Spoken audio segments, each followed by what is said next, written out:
जय हिंद मेरे प्यारे विद्यार्थियों। आशा करता हूँ आप सभी अपने अपने घर पे बहुत अच्छे से होंगे और मॉडर्न फिजिक्स आप लोग शुरू कर चुके होंगे। जैसा कि मैंने लास्ट लेक्चर में आपको पढ़ाया था, फ़ोटो इलेक्ट्रिक इफ़ेक्ट क्या है इसके बारे में मैंने बताया था। तो 3 मिनट का रिकैप करते हैं। फ़ोटो इलेक्ट्रिक इफ़ेक्ट के बारे में मैंने आपको बताया था। फोटॉन्स क्या होता है इसके बारे में भी बताया था। फोटो इलेक्ट्रॉन्स क्या होते हैं उसके बारे में भी बताया था, ठीक है। और एक बताया था फोटो इलेक्ट्रिक करंट, और साथ ही साथ हम लोग डिफरेंट एक्सपेरिमेंट्स के बारे में पढ़े थे, जैसे Hertz experiment, Hallwachs experiment, Lenard experiment. आपको मैं बता दूं कि अगर इन सभी चीज़ों का अगर आप डिटेल्ड स्टडी और ज़्यादा अच्छा से अगर इसको लगता है कि बुक फॉलो करना चाहिए, तो आप NCERT physics part 2 page number 386 NCERT 12th का है ना, पार्ट 2 फॉलो करो। कितना पेज नंबर 386, पेज 386 फॉलो करिए। पेज नंबर 386, इस पे आपको page number 386, page number 387, page number 388, page number 389, ये सारे पेजेस आप फॉलो करेंगे तो आपको मिल जाएगा। शॉर्टकट में मैं आपको रिवीजन के तौर पर 2 मिनट ये बता दूं कि जो फोटो इलेक्ट्रिक इफेक्ट क्या होता है। एक ऐसी फेनोमेनन जिससे जब रे ऑफ लाइट किसी सीट पर, मेटेलिक सीट पर इंसिडेंट होती है, तो इस सीट से इलेक्ट्रॉन का एमिशन होती है। तो ये जो घटना है, इस घटना को हम लोग बोलते हैं फोटो इलेक्ट्रिक इफेक्ट। और ये जो इलेक्ट्रॉन है, इस इलेक्ट्रॉन को बोला गया है फोटो इलेक्ट्रॉन्स। इसको बोला गया है फोटो इलेक्ट्रॉन्स। क्लियर है, ठीक है। उसके बाद एक्सपेरिमेंट के बारे में हम लोग पढ़े थे, हर्ट्ज एक्सपेरिमेंट, ठीक है। ये देखिए आपका इसमें से पॉइंट 1 हो गया, पॉइंट 2 ये भी हो गया, experimental setup of photo electric effect ये भी हो गया। आज हम लोग पढ़ेंगे पॉइंट नंबर 4, जो कि बहुत ज़्यादा इम्पॉर्टेंट है, ठीक है। तो इसके पहले कि मैं पॉइंट नंबर 4 स्टार्ट करूं, आपको मैं बता दूं कि हर्ट्ज साहब ने क्या ऑब्जर्व किया था, मतलब डिफरेंट एक्सपेरिमेंट्स किए गए। तो एक्सपेरिमेंटल जो स्टडी किया गया फोटो इलेक्ट्रिक इफेक्ट का, उसमें मैंने आपको ये बताया था कि इस तरह से एक एक्सपेरिमेंटल सेटअप किया गया, ठीक है। इस तरह से एक एक्सपेरिमेंटल सेटअप किया गया। तो उसमें एक्सपेरिमेंटल सेटअप में बहुत सारे साइंटिस्ट आए, अलग अलग साइंटिस्ट ने फोटो इलेक्ट्रिक इफेक्ट को अपने अपने तरीके से ऑब्जर्व किया। उसमें से हर्ट्ज एक साइंटिस्ट थे, उन्होंने ऑब्जर्व किया कि when ultraviolet rays are incident on a negative plates of electric discharge tube, then conduction takes place easily in the tube. Clear है, तो ये सारा चीज़ ऑब्जर्व किया गया। ये आपका देखिए, ये आपका फोटो इलेक्ट्रिक एक्सपेरिमेंटल सेटअप था, ये मैंने आपको बता दिया था। उसके बाद एक हॉलवेज एक्सपेरिमेंट है। उन्होंने क्या ऑब्जर्व किया, उन्होंने ऑब्जर्व किया कि if negatively charge zinc plate, अगर नेगेटिवली चार्ज जिंक प्लेट किसका, इलेक्ट्रोस्कोप का, if negatively charge zinc plate of electroscope is illuminated by ultraviolet light, its negative charge decreases and becomes neutral, and after some time it gains positive charge. It indicates that under the action of ultraviolet some negative charge particles are emitted from the metal. तो ये सारे observation किए गए हैं। ये देखिए experimental setup था, clear है। तो अलग अलग साइंटिस्ट, ये देखिए इलेक्ट्रॉन इस तरह से निकल रहा था, अलग अलग साइंटिस्ट ने अलग अलग एक्सपेरिमेंट किया। उसके बाद एक और थे, इसमें एक्चुअल में 3 लोगों ने फोटो इलेक्ट्रिक इफेक्ट का ऑब्जर्वेशन किया। एक हर्ट्ज साहब थे, दूसरे थे आपका हॉलवेच साहब, और तीसरा जो थे वो लिनार्ड थे। लिनार्ड साहब ने बोला कि when ultraviolet rays are incident on cathode, जब अल्ट्रावायलेट रेज जो है कैथोड पर इंसिडेंट होती है तो वहाँ से इलेक्ट्रॉन निकलता है, और these electrons are attracted by anode and due to complete path of photo electrons photo current flows। ठीक है, मोर और लेस सभी साइंटिस्टों ने एक ही बात बताई। ठीक है, लिनार्ड साहब ने एक और बात बताई कि when ultraviolet rays are incident on anode, जब अल्ट्रावायलेट रेज एनोड पर गिरता है तो electrons are ejected but current does not flow. कहने का मतलब कि लिनार्ड साहब ने 2 बातें बताई। लिनार्ड साहब ने क्या बातें बताई? उन्होंने बताया कि अगर अल्ट्रावायलेट रेज जो है वो कैथोड पे इंसिडेंट होती है तो इलेक्ट्रॉन निकलेगा, और वो जो इलेक्ट्रॉन निकलेगा वो एनोड के द्वारा, एनोड कहाँ पर, इस एनोड के द्वारा, यहाँ पर जैसे इंसिडेंट हुआ तो यहाँ से जो इलेक्ट्रॉन निकला ये इस एनोड के द्वारा एब्जॉर्ब कर लिया गया, यहाँ से ऐसे एब्जॉर्ब हो गया, तो यहाँ पर देखा गया इलेक्ट्रॉन का एक फ्लो का बन गया, तो जिसकी वजह से फोटो करंट फ्लो हुआ। लेकिन अगर इस पर अगर इंसिडेंट किया गया एनोड पर तो फिर उस तरह की घटना नहीं हुई, तब इसमें कोई करंट फ्लो नहीं हुआ। तो ये लिनार्ड साहब ने बताए थे। ठीक है, आपको मैं बता दूं एक छोटा सा डेफिनेशन है वर्क फंक्शन। ठीक है, तो वर्क फंक्शन क्या होता है? Minimum energy required by an electron to escape from the metal surface. जैसे कोई मेटल सरफेस है, अब यहां पर मैं अलग अलग इंटेंसिटी का, या कह लो अलग अलग फ्रीक्वेंसी का, या कह लो अलग अलग वेवलेंथ का रे ऑफ लाइट इंसिडेंट कर रहे हैं। ठीक है, तो कोई ज़रूरी नहीं है कि मैं मान लिया कि I1 इंटेंसिटी का एक बार किया, फिर I2 का एक्सपेरिमेंट किया, तो इंटेंसिटी 1 मेरा कम था और इंटेंसिटी 2 मेरा ज़्यादा था। तो जब मैंने इंटेंसिटी 1 से, मैंने 1 वाली इंटेंसिटी से जब मैंने इस मेटल शीट पर रे ऑफ लाइट को इंसिडेंट किया तब इसमें कोई एजेक्शन नहीं हुई, लेकिन जब इससे किया तो इसमें एजेक्शन हो रही थी। इससे मतलब किससे? I2 से। आई बात समझ? इसका मतलब ज़रूर कोई ऐसी चीज़ है जो मिनिमम एनर्जी रिक्वायर्ड चाहिए। अगर कोई भी मेटल शीट है तो इससे इलेक्ट्रॉन निकलने के लिए इसका जो एनर्जी है वो मिनिमम कुछ एनर्जी, कुछ अमाउंट ऑफ एनर्जी जो है वो होना चाहिए इसके पास। तो यहाँ पर वर्क फंक्शन में क्या बताया गया, ये इसी को वर्क फंक्शन बोला गया कि minimum energy required by an electron to escape from metal surface, है ना, इज कॉल्ड वर्क फंक्शन। उसके बाद मैंने आपको एक और चीज़ बताई थी, एक न्यूमेरिकल मैंने दिया था इसके बाद। ठीक है, तो न्यूमेरिकल के बाद मैंने आपको बताया था कि जो एनर्जी होता है फोटोन के पास, जो एनर्जी होता है वो कुछ ऐसा होता है, E = H न्यू होता है, या फिर कह लो hc/λ होता है। ये सब मैं बता चुका था। इस पर एक न्यूमेरिकल भी मैं आपको करवा चुका हूँ, 2 न्यूमेरिकल, एक मैंने न्यूमेरिकल करवाया था और एक मैंने होमवर्क दिया था। ठीक है, तो होमवर्क जो दिया था, अब h की वैल्यू होती है प्लैंक्स कांस्टेंट। प्लैंक्स कांस्टेंट जो होता है 6.63 × 10⁻34 जूल सेकेंड। प्लैंक्स कांस्टेंट का ऐसा यूनिट होता है जूल कांस्टेंट। क्लियर है? तो ये सारा चीज़ आपका अच्छे से हो चुका था। आज हम लोग पढ़ने वाले हैं इफेक्ट ऑफ इंटेंसिटी। हम लोग 3 तरह का इफेक्ट पढ़ेंगे। किस पर? मतलब जैसे सबसे पहले पढ़ेंगे इफेक्ट ऑफ इंटेंसिटी ऑन, ये effect of intensity on photo electric current, या कह लो कि effect of intensity of incident light on photo electric current. मतलब जो लाइट इंसिडेंट हो रही है तो ये अलग अलग इंटेंसिटी की हो सकती है।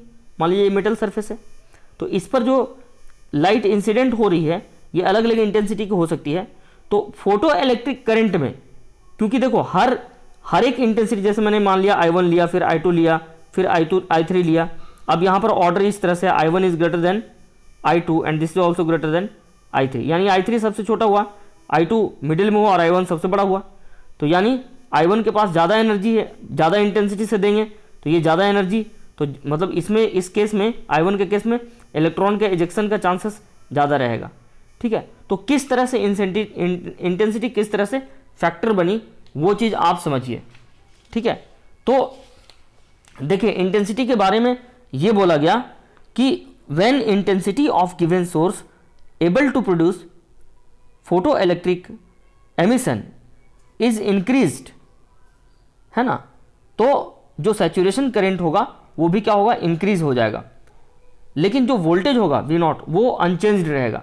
तो देखिए क्या है इसका मतलब, इसका मतलब ये है कि जैसे ये इंटेंसिटी ऑफ लाइट है और ये आपका है करंट माइक्रो एम्पियर में, तो वाई एक्सिस में मैंने माइक्रो एम्पियर में करंट लिया और इसमें इंटेंसिटी लिया है। तो हमें ये देखना है कि जैसे जैसे हम इंटेंसिटी बढ़ाते हैं उसमें उस तरह से फोटो करंट में वृद्धि होता है या नहीं होता है। तो यहाँ पर मैं आपको बता दूँ कि ये जो ग्राफ आएगा इस तरह का ग्राफ आएगा, ये डायरेक्टली प्रोपोर्शनल होता है, जितना ज़्यादा इंटेंसिटी बढ़ाएंगे उतना ज़्यादा करंट डेवलप होगा। ये देखिए इस तरह का ग्राफ है। क्या लिखा गया इसके बारे में, फॉर अ फिक्स्ड फ्रीक्वेंसी, अगर फ्रीक्वेंसी को फिक्स्ड रख कर photo electric current increases linearly with increase in intensity of light. कहने का मतलब है कि अगर हम फ्रीक्वेंसी को या कह लो न्यू को अगर हम कांस्टेंट रखें, ठीक है, और मैंने इंटेंसिटी को बढ़ाया है तो करंट भी क्या होगा, बढ़ेगा। आई बात सुनने, तो ये सारा चीज़। और अगर हम फ्रीक्वेंसी को कांस्टेंट करके रख के इंटेंसिटी को अगर मैंने घटाया है तो इंटेंसिटी को घटाया है तो करंट भी जो होगा वो क्या होगा, डिक्रीज होगा। आई बात सुनिए, तो ये सारा पॉइंट है। उसके बाद देखिए और भी कुछ है क्या, दूसरा है इफेक्ट ऑफ पोटेंशियल। पोटेंशियल का क्या इफेक्ट होता है फोटो इलेक्ट्रिक करंट पे। तो देखिए फोटो इलेक्ट्रिक करंट पे पोटेंशियल का इफेक्ट, ये देखिए यहाँ पर जो है पोटेंशियल, मैं आपको बता दूँ पोटेंशियल एक स्केलर क्वांटिटी होता है और पोटेंशियल दोनों प्रकार की होती है, पॉजिटिव पोटेंशियल भी होती है और नेगेटिव पोटेंशियल भी होती है। तो इसका जो कर्व आएगा ये आपका आएगा, क्या कहते हैं उसको, लीनियर कर्व नहीं आएगा। ये इसका जो ग्राफ आएगा वो लीनियर ग्राफ नहीं आएगा। ये देखिए ऐसा आएगा, this is L1 and this is called L2। तो पोटेंशियल का क्या इफेक्ट होता है कि जैसे जैसे हम पोटेंशियल बढ़ाएंगे, यहां पर देखिए ग्राफ से, इस ग्राफ से क्या पता चल रहा है कि जीरो पोटेंशियल पर मान लेते हैं ये थोड़ा सा करंट है, तो यहां से जैसे जैसे पोटेंशियल बढ़ाए हैं यहां तक देखो इस वाले पॉइंट तक दोनों ग्राफ का करंट जो है वो बढ़ा है। यहां से देखिए, यहां से करंट चला गया यहां पर। फिर से देखिए शुरू में इंटेंसिटी ऐसा था, ये देखिए शुरू में पोटेंशियल जीरो था तो यहाँ पर और यहाँ पर माइक्रो करंट। उसके बाद हम पोटेंशियल जो है यहाँ से मतलब जीरो पोटेंशियल से हम इंक्रीज होकर यहाँ तक आ गए, तो मैं पोटेंशियल में इस डायरेक्शन में पोटेंशियल में इतना बढ़ा, ठीक है। अब तो देखो करंट कितना बढ़ा, करंट पहले यहाँ पर था अब आ गई यहाँ पर। अब इसके बाद हम जितना भी पोटेंशियल बढ़ा रहे हैं तो ये करंट जो है मेरा कांस्टेंट रह रहा है ऐसे। इसका मतलब ये हुआ कि स्टार्टिंग में पोटेंशियल बढ़ाने से, ठीक है ना, फोटो करंट बढ़ेगा, लेकिन जैसे जैसे कुछ देर के बाद एक सैचुरेशन पॉइंट आएगा, उसके बाद हम चाहे कितना भी पोटेंशियल बढ़ा लें उसके बाद कोई करंट में वृद्धि होने वाला नहीं है, यानी इस टाइप का। देखिए सैचुरेशन करंट बोला गया। तो यहाँ पर देखिए फॉर अ फिक्स्ड फ्रीक्वेंसी, अगर फ्रीक्वेंसी को फिक्स्ड रखा जाए and intensity of incident of light, for a fixed frequency and intensity of incident light the photo electric current increases in positive potential applied to the anode, ठीक है। when all the photo electrons reach the plate A current becomes maximum and is known as saturation current। कहने का मतलब है कि ये हमारा experimental setup था। तो यहाँ पर जैसे हम इंसिडेंट कर रहे हैं तो यहाँ से फोटो इलेक्ट्रॉन्स निकला तो इस प्लेट पे जमा हुआ।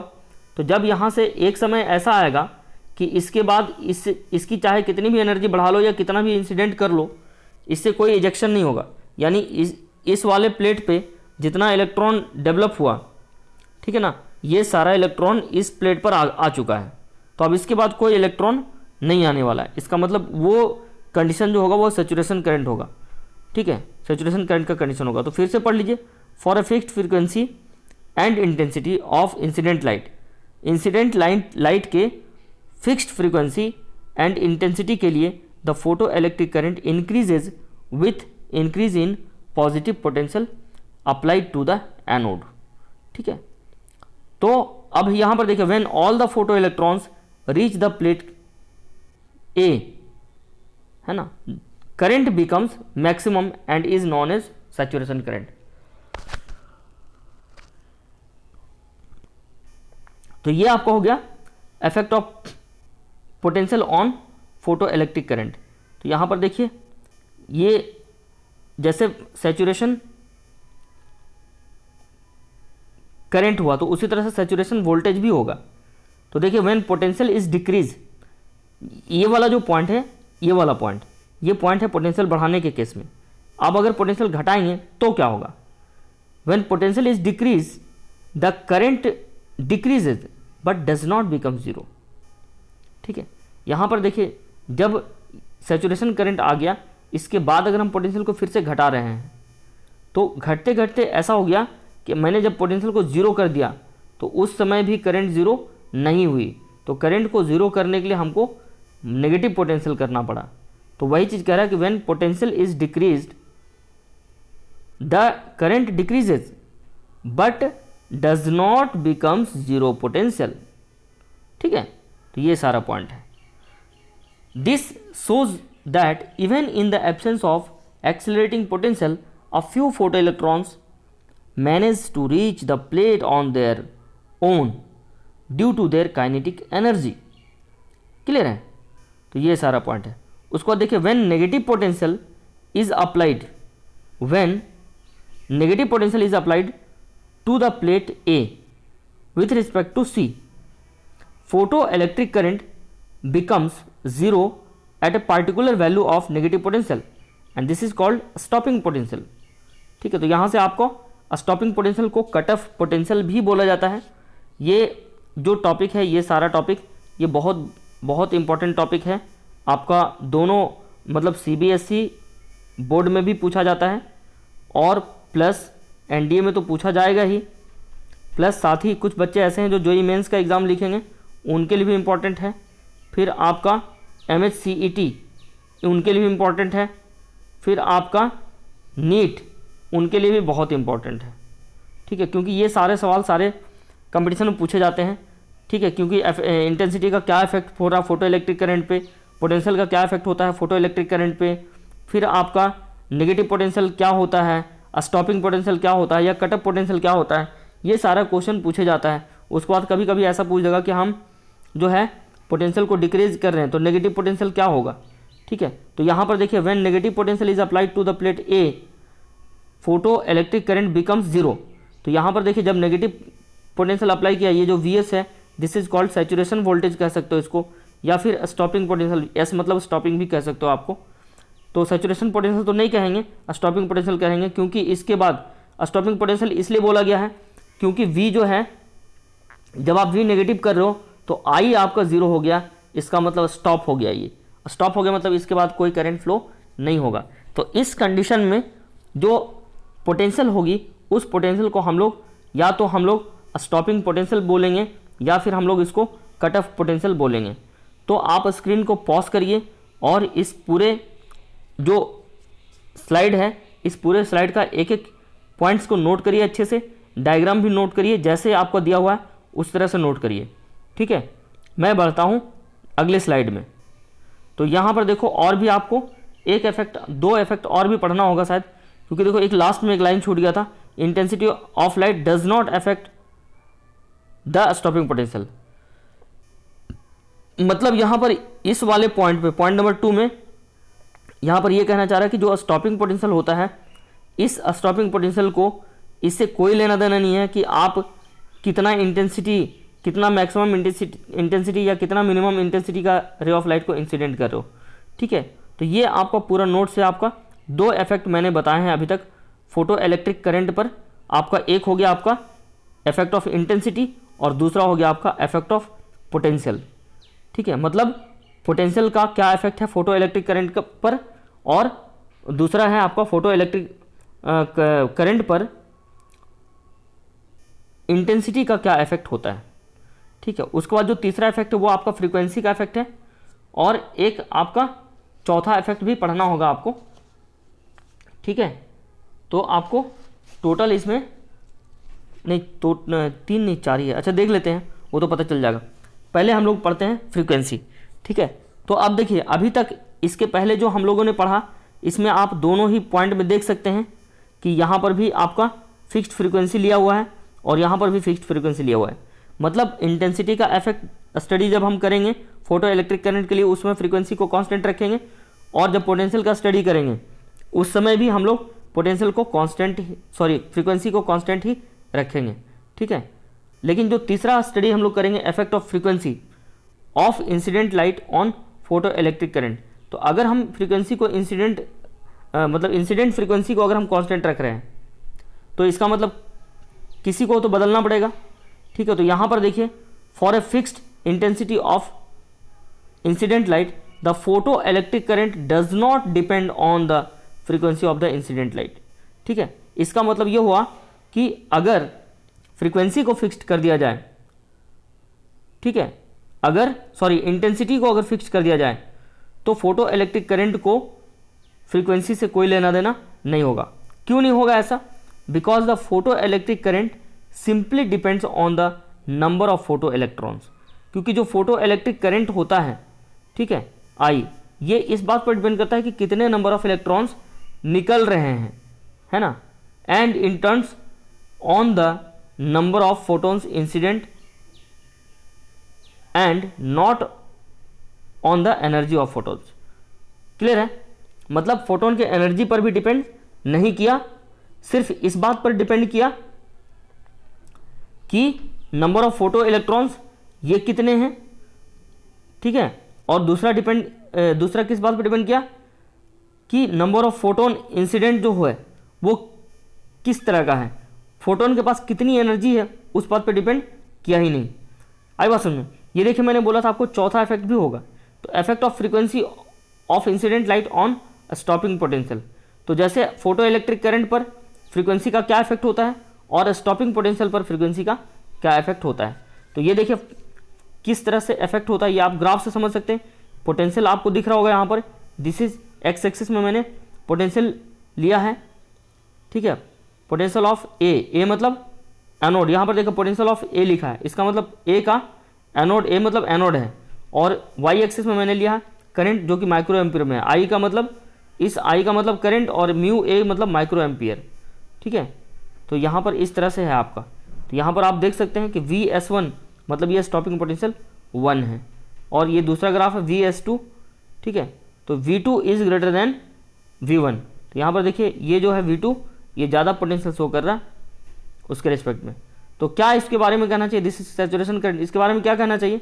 इसके बारे में कहना चाहिए कि for a fixed intensity of light the photo electric currents increases and is saturated with increase in positive potential applied to the anode।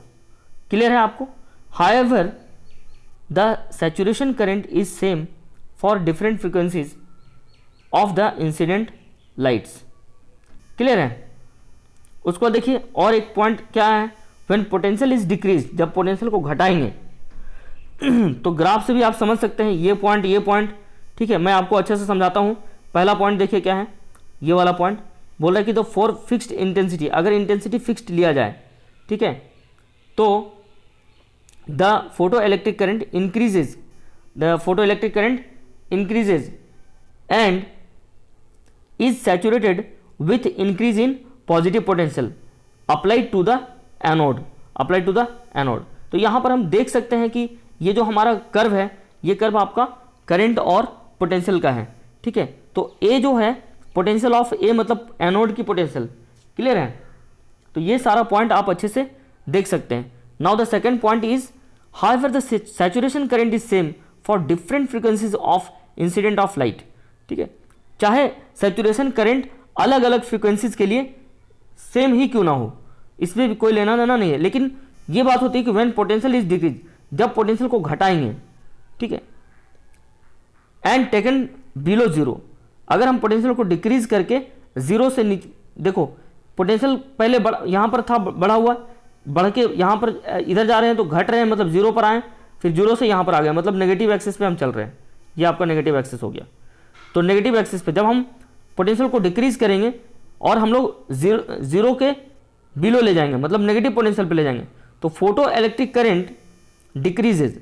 तो फोटो इलेक्ट्रिक करंट क्या होता है, डिक्रीज होता है। तो आप देख सकते हैं कि जब यहाँ पर जीरो पोटेंशियल था तो यहाँ पर करंट इतना था, और जब मैंने नेगेटिव पोटेंशियल ले लिया तो करंट क्या हो गया, ज़ीरो हो गया।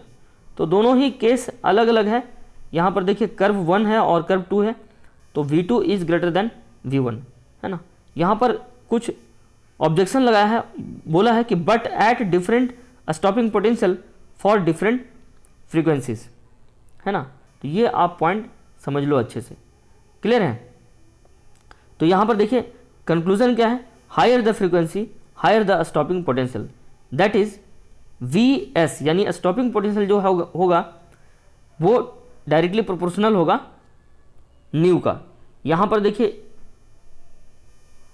यहाँ पर इस वाले पॉइंट पर Vs is directly proportional to nu है, ठीक है। तो आप इसमें कंफ्यूज मत करना, ये जो न्यू है इस वाले यहाँ पर जो है लाइन, इस वाले लाइन में ऐसा दिख रहा है, छोटा v दिख रहा है, तो ये v नहीं है, ये एक्चुअल में न्यू है, ठीक है। न्यू मतलब फ्रीक्वेंसी एंड Vs मतलब स्टॉपिंग पोटेंशियल।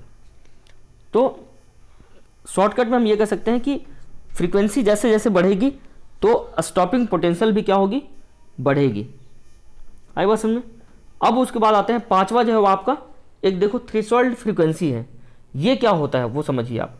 थ्रेशोल्ड फ्रीक्वेंसी क्या होता है, जैसे मान लिया जाए ये आपका, ये देखो फ्रीक्वेंसी है और ये आपका स्टॉपिंग पोटेंशियल है, तो इन दोनों के बीच रिलेशन कैसा होता है, ये देखिए, ये इस तरह का रिलेशन होता है, दिस इज कॉल्ड V0। कहने का मतलब ये देखिए, आप इस ग्राफ में देख सकते हैं कि ये जो V0 है ये ओरिजिन से स्टार्ट नहीं हुआ है, इसका मतलब ये हो गया, ठीक है। आप ये चीज समझो, एक है आपका न्यू और एक आपका न्यू नॉट, तो न्यू, ठीक है ना। तो यहां पर आप ये समझ सकते हो new not is greater than new, clear है। अगर हम इस पॉइंट पर मान ले, इस पॉइंट पर मान ले न्यू है और इस पॉइंट पर मान लेते हैं न्यू नॉट है, तो ये तो बड़ा हो गया ना न्यू नॉट। तो जब ये जीरो पे था, जब पोटेंशियल मेरा जीरो पे था, तो इस केस में, ठीक है ना, स्टॉपिंग पोटेंशियल भी क्या था, जीरो था। बट यहां पर देखो जैसे जैसे फ्रीक्वेंसी बढ़ाए हैं तो तुरंत पोटेंशियल डेवलप नहीं हुआ, तो वही बात इसमें लिखा गया, the graph between stopping potential and frequency does not pass through origin. ये ओरिजिन से पास नहीं कर रहा, इसका मतलब ये है, it shows that there is a minimum value of frequency called threshold frequency. इसका मतलब ये हुआ, आप सिंपली ये चीज़ समझो कि जब भी कोई मेटल शीट ले लिया मैंने, अब यहाँ पर हम कुछ फ्रीक्वेंसी मान लेते हैं, न्यू 1 फ्रीक्वेंसी का इंसिडेंट किए, फिर आपका न्यू 2 फ्रीक्वेंसी का इंसिडेंट किए, और मेरे पास जो न्यू 2 है वो ग्रेटर देन है न्यू 1 का। तो इस पर जो है न्यू 1 फ्रीक्वेंसी पर कोई इजेक्शन नहीं हुआ इलेक्ट्रॉन का, बट इस पर इजेक्शन स्टार्ट हो गया। तो मतलब हम बढ़ाते गए, कहने का मतलब पहले आपने न्यू नॉट लिया, फिर न्यू 1 लिया, फिर न्यू 2 लिया, फिर न्यू 3 लिया, आपने 4 फ्रीक्वेंसी लिया, तो इस पर भी इलेक्ट्रॉन का इजेक्शन स्टार्ट नहीं हुआ, इस पर भी स्टार्ट नहीं हुआ, इस पर भी स्टार्ट नहीं हुआ। स्टार्ट कहाँ पर हुआ, न्यू 3 पर, ठीक है। और इसके बाद फिर और जितना भी ले लो, न्यू 4 ले लो, ठीक है। और इसका ऑर्डर इस तरह से है आपका, ये न्यू 4 सबसे बड़ा है, ठीक है, फिर ये है, उसके बाद ये है, फिर ये है, यानी ये सबसे छोटा है, फिर उससे बड़ा ये है, फिर उससे बड़ा ये है, और ये बड़ा है। तो देखो ये 3 छोटा था और इन तीनों से ये वाला जो है, ये वाला ये बड़ा है, तो न्यू 3 पे स्टार्ट हुआ। तो कहने का मतलब कि जिस मिनिमम फ्रीक्वेंसी पर इलेक्ट्रॉन का एजेक्शन स्टार्ट होता है, that minimum frequency is known as threshold frequency. तो वही लिखा हुआ, it shows that there is a minimum value of frequency called threshold frequency below which photo electric emission is not possible. यानी threshold frequency के नीचे कोई photo electric emission होने वाला नहीं है। However higher the intensity of the light may be. कहने का मतलब है कि जो फ्रीक्वेंसी है वो बहुत ही ज़्यादा इंपॉर्टेंट चीज़ है। तो यहाँ पर ये बताया गया, कंक्लूज़न ये है कि आप जब भी फोटो इलेक्ट्रिक एमिशन, मान लीजिए आपने एक एक्सपेरिमेंट कर रहे हो, आपने एक मेटल शीट लिया, ठीक है, अब आप मेटल शीट ले रहे हो, अब आपने एक लो फ्रीक्वेंसी, ठीक है ना, फ्रीक्वेंसी को लो रखा और इंटेंसिटी को हाई रखा, तो आप फ्रीक्वेंसी को घटा रहे हो और इंटेंसिटी को बढ़ा रहे हो, तो यहां पर इलेक्ट्रॉन का एमिशन स्टार्ट नहीं होगा। इलेक्ट्रॉन का एमिशन के लिए कुछ रेंज होती है फ्रीक्वेंसी की, जो रे ऑफ लाइट इंसिडेंट करोगे इसका जो है कुछ रेंज होता है, और ये जो होता है थ्रेशोल्ड के बराबर होना चाहिए। मतलब threshold frequency is that minimum frequency eight which emission of electron from any metal sheet, है ना, आफ्टर इंसिडेंट ऑफ सनलाइट और after incident of light emission will start. मतलब जिस फ्रीक्वेंसी पर एमिशन स्टार्ट होती है उस फ्रीक्वेंसी को हम लोग क्या बोलते हैं, थ्रेशोल्ड फ्रीक्वेंसी बोलते हैं। उसको देखिए, it depends on the nature of the metal emitting photo electrons, ठीक है। अभी देखो थ्रेशोल्ड फ्रीक्वेंसी जब हम लोग पढ़ेंगे तो बड़ा प्यारा सा चीज़ आता है। कभी कभी आप देखो एक बच्चा होता है, बच्चा को जैसे कभी कुछ लाते हैं हम लोग मार्केट से, तो जो बच्चा होता है वो बहुत यूनिक चीज़ होता है, उसमें ना मतलब उसके चेहरे पे खुशी होती है या आपके पास आएगा, ठीक है। तो कभी कभी क्या होता है, उसको आप थोड़ा सा मतलब कुछ भी लाए मार्केट से, सपोज मैंने चॉकलेट लाए तो हम उसको एक चॉकलेट देंगे तो वो कोई हलचल नहीं करेगा, वो हो सकता लेगा भी नहीं, चिल्लाएगा।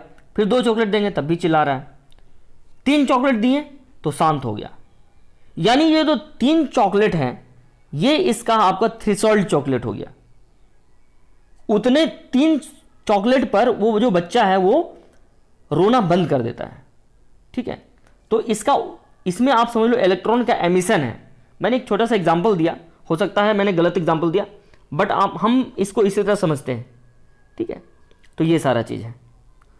तो थ्रेशोल्ड फ्रीक्वेंसी वह मिनिमम फ्रीक्वेंसी है जिस मिनिमम फ्रीक्वेंसी पे इलेक्ट्रॉन का एमिशन स्टार्ट होता है, ठीक है।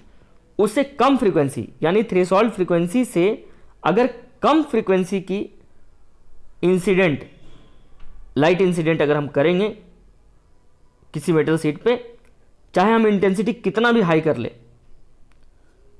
तो हमारा एमिशन स्टार्ट होने वाला नहीं है। आई बात सुन, उसको देखिए, laws of photo electric emission. तो फोटो इलेक्ट्रिक एमिशन के क्या लॉ हुए? पहला लॉ क्या है, for a given substance there is a minimum value of frequency of incident light called threshold frequency, below which मतलब उसके below no photo electric emission, यहां पर देखिए लिखा हुआ है no photo electric emission is possible however the intensity of incident light may be. चाहे intensity of light कितनी भी बढ़ा लो, बट थ्रेशोल्ड फ्रीक्वेंसी का होना बहुत जरूरी है। उसके बाद देखिए next point, the number of photoelectrons emitted per second is directly proportional to the intensity of incident light provided the frequency is above the threshold frequency, ठीक है। कहने का यह मतलब है कि the number of photoelectron emitted per second, प्रति second जितने नंबर ऑफ फोटो इलेक्ट्रॉन्स निकल रही है, यानी उसी को हम लोग फोटो इलेक्ट्रिक करंट कह रहे हैं, ठीक है, is directly proportional to the intensity of light provided the frequency is the above. कहने का मतलब है कि दूसरा जो पॉइंट है, एक तो हो गया कि आपका थ्रेशोल्ड फ्रीक्वेंसी के नीचे कोई एमिशन होने वाला नहीं है। दूसरा पॉइंट ये कहती है कि आपने थ्रेशोल्ड फ्रीक्वेंसी दे दिया, चलो भाई ओके आपने दे दिया, अब आपका करंट के साथ क्या रिलेशन है? तो करंट जो होगा ये डायरेक्टली प्रोपोर्शनल होगा। आई बात सुन, आप ऐसा समझ लो, करंट जो होगी ये इंटेंसिटी के डायरेक्टली प्रोपोर्शनल होगी। बट कंडीशन क्या होगी? कंडीशन ये होगी कि ये तभी इंप्लीमेंट होगा जब फ्रीक्वेंसी जो है वो ग्रेटर देन थ्रेशोल्ड फ्रीक्वेंसी होगा। अगर हम कोई ऐसा लाइट इंसिडेंट कर रहे हैं जो थ्रेशोल्ड फ्रीक्वेंसी से बिलो है, तब तो एमिशन होगा ही, तब तो कहानी ख़त्म। लेकिन अगर हम कोई ऐसा लाइट इंसिडेंट कर रहे हैं जिसका फ्रीक्वेंसी इससे बड़ा है तो एमिशन होगा, ठीक है ना। अब मैंने मान लिया जाए कि थ्रेशोल्ड फ्रीक्वेंसी जो है आप ये ले लेते हैं, मान लीजिए 500 हर्ट्ज है, ठीक है। अब मैं एक्सपेरिमेंट मैंने 550 हर्ट्ज का एक फ्रीक्वेंसी लिया, तो जाहिर सी बात है कि अगर 550 हर्ट्ज का ले रहा हूं तो ये तो इससे बड़ा ही है थ्रेशोल्ड से। अब मैंने क्या किया, फ्रीक्वेंसी ले लिया 550 हर्ट्ज का, क्लियर है। अब मैं इंटेंसिटी बढ़ा रहा हूं, पहले मैंने लिया इंटेंसिटी I1 लिया, फिर लिया I2, फिर लिया I3, और इस तरह से आपका है, यानी I3 सबसे छोटा है। तो इस वाले केस में एमिशन सबसे ज़्यादा होगा, इस वाले में थोड़ा कम होगा, इस वाले में सबसे कम होगा। आई बात समझ में। तो ये चीज़ है आपका। तीसरा जो पॉइंट है, the maximum kinetic energy of the photo electrons is directly proportional to the frequency provided the frequency is above the threshold frequency. कहने का ये मतलब है कि जो मैक्सिमम काइनेटिक एनर्जी है फोटो इलेक्ट्रॉन्स का, वो डायरेक्टली प्रोपोर्शनल होगा किसके, फ्रीक्वेंसी, किस फ्रीक्वेंसी का, provided the frequency is above the threshold frequency. कहने का मतलब है कि अगर हम थ्रेशोल्ड फ्रीक्वेंसी से बड़ा कुछ लेते हैं, ठीक है, और हम मेजर करते हैं काइनेटिक एनर्जी यानी हाफ mv², ये हाफ mv² है, तो ये जो काइनेटिक एनर्जी होगा, अगर हम इसको ke मानते हैं, तो ये जो काइनेटिक एनर्जी होगा ये डायरेक्टली प्रोपोर्शनल होगा किसके, ये डायरेक्टली प्रोपोर्शनल होगा फ्रीक्वेंसी का, ठीक है। कहने का मतलब है कि आप थ्रेशोल्ड फ्रीक्वेंसी से जितना बढ़ाते जाओगे फ्रीक्वेंसी, तो मैंने मान लिया कि केस 1 है, केस 2 है, केस 3 है, ये तीनों जो है ये थ्रेशोल्ड फ्रीक्वेंसी से बड़ा है,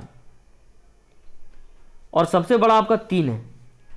तो इस वाले केस में, ठीक है, इस वाले केस में जो काइनेटिक एनर्जी होगी सबसे अधिक होगी, इसमें उससे कम होगी और इसमें सबसे कम होगी, और सबसे कम तो थ्रेशोल्ड पे होगी। आई बात समझो, ये सारा चीज़ है। नेक्स्ट पॉइंट है, the maximum kinetic energy of photo electrons is independent of the intensity of the intensity of light.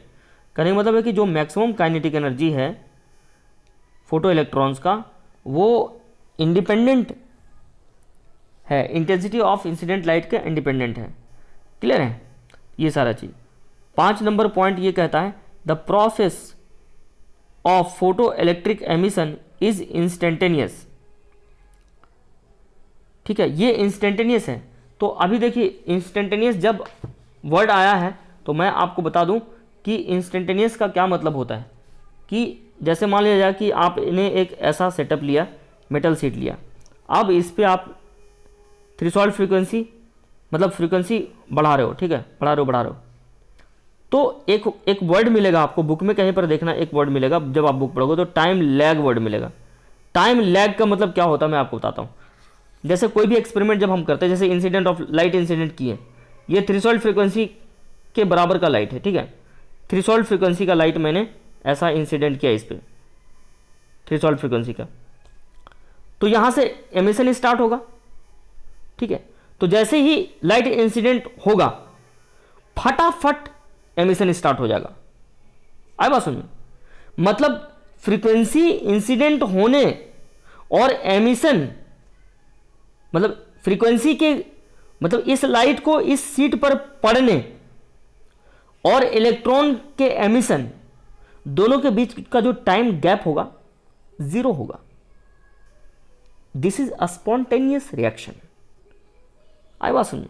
तो ये था आपका पूरा, कह सकते हो कि किस किस बातों से ये जो इलेक्ट्रॉन का एमिशन हो रहा है, बहुत यूनिक चीज़ है कि हम किसी मेटल शीट पर लाइट इंसिडेंट कर रहे हैं तो वो वहाँ से इलेक्ट्रॉन एमिशन हो रहा है।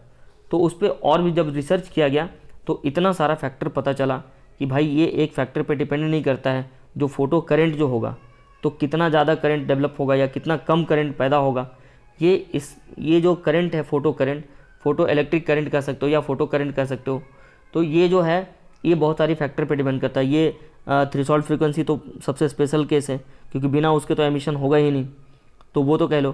थ्रेशोल्ड फ्रीक्वेंसी के बाद अगर हम इंटेंसिटी बढ़ाते हैं तो बहुत सारा फैक्टर है ना, तो इंटेंसिटी पे हो गया आपका, फिर पोटेंशियल डिफरेंस बढ़ाएंगे, क्लियर है। तो इसके बाद आपका फ्रीक्वेंसी का इफेक्ट हो गया, फिर टाइम लैग जो है वो तो ज़ीरो होता है।